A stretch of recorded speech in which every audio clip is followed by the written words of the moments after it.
नमस्कार मित्रांनो. संकटाच्या काळात पुणे महानगरपालिका नेहमीच नागरिकांच्या सोबतीला असते. घरातल्या कर्त्या व्यक्तीच्या निधनानंतर कुटुंबावर अचानक आर्थिक संकट कोसळते.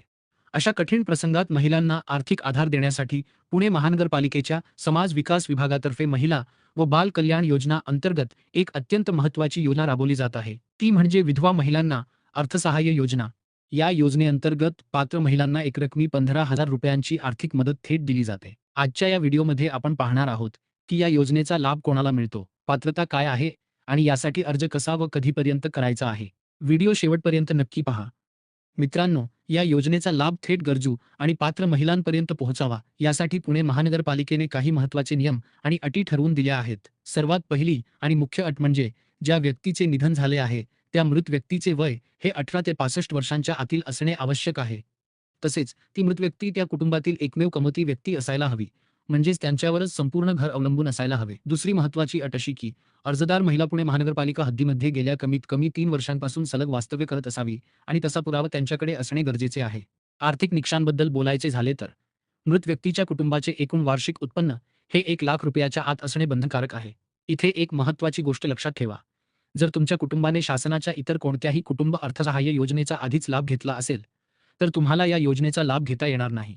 सर्वात महत्त्वाची कायदेशीर अट म्हणजे पतीचे निधन झाल्यापासून 2 वर्षांच्या आतच या योजनेसाठी ऑनलाईन अर्ज सादर करणे बंधनकारक आहे. 2 वर्षांनंतर केलेले अर्ज स्वीकारले जाणार नाहीत. आता आपण सर्वात महत्त्वाच्या भागाकडे वळूया.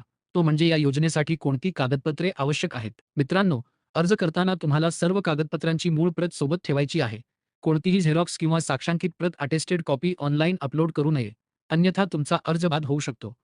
कागदपत्रांमध्ये सर्वात आधी मृत व्यक्तीचा मूळ मृत्यू दाखला जोडणे बंधनकारक आहे. त्यासोबतच मृत व्यक्ती हीच कुटुंबाची प्रमुख आणि एकमेव कमवती व्यक्ती होती याचा दाखला सादर करावा लागेल. हा दाखला रहिवाशांच्या प्रकारानुसार वेगळा असेल. जर अर्जदार महिला झोपडपट्टी भागात राहत असेल तर त्यांना तिथल्या शेजार समूह गटाचा स्वतंत्र दाखला आणि उत्पन्नाच्या दाखल्याबाबतचा ठराव जोडावा लागेल. आणि जर अर्जदार झोपडपट्टी व्यतिरिक्त इतर भागातील रहिवासी असतील तर त्यांना माननीय तहसीलदार यांच्या स्वाक्षरीचा दाखला जोडावा लागेल. या व्यतिरिक्त पुणे मनपा हद्दीत गेल्या 3 वर्षांपासून राहत असल्याचा रहिवासी पुरावा आणि कुटुंबाचा उत्पन्नाचा दाखला जोडावा लागेल. अर्ज करताना ही सर्व कागदपत्रे व्यवस्थित आणि स्पष्ट स्कॅन करूनच अपलोड करा. आता जाणून घेऊया की या योजनेसाठी अर्ज कसा करायचा आणि त्याची शेवटची तारीख काय आहे. या योजनेसाठीचे अर्ज पूर्णपणे ऑनलाईन पद्धतीने स्वीकारले जात आहेत. अर्ज करण्याची प्रक्रिया 27 एप्रिल 2026 पासून सुरू झाली असून ऑनलाईन फॉर्म भरण्याची अंतिम मुदत 30 सप्टेंबर 2026 पर्यंत आहे. त्यामुळे मुदत संपायच्या आतच आपला अर्ज सादर करा.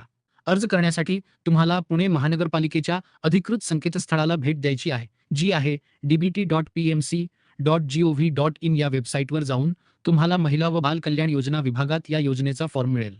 तिथे आपली वैयक्तिक माहिती अचूक भरा आणि सर्व आवश्यक मूळ कागदपत्रे स्कॅन करून सबमिट करा. जर तुम्हाला फॉर्म भरताना काही तांत्रिक अडचण आली किंवा या योजनेबद्दल आणखी काही सविस्तर माहिती हवी असेल तर पुणे महानगरपालिकेने नागरिकांच्या मदतीसाठी एक टोल फ्री क्रमांक जारी केला आहे. तुम्ही 180010302222 या क्रमांकावर संपर्क साधून थेट समाज विकास विभागाकडून मार्गदर्शन मिळवू शकता.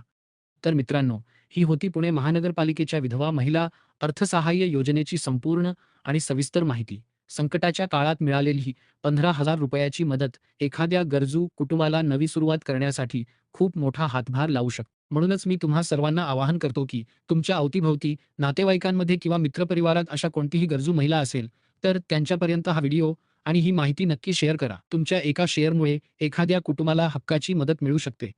तुम्हाला ही माहिती उपयुक्त वाटली असेल तर व्हिडिओला नक्की लाईक करा, कमेंट करून तुमचे प्रश्न विचारा आणि शासकीय योजनांच्या अशाच नवनवीन आणि अधिकृत माहितीसाठी आपल्या चॅनेलला सबस्क्राईब करायला विसरू नका. पुन्हा भेटूया अशाच एका महत्त्वाच्या माहितीसह. तोपर्यंत धन्यवाद.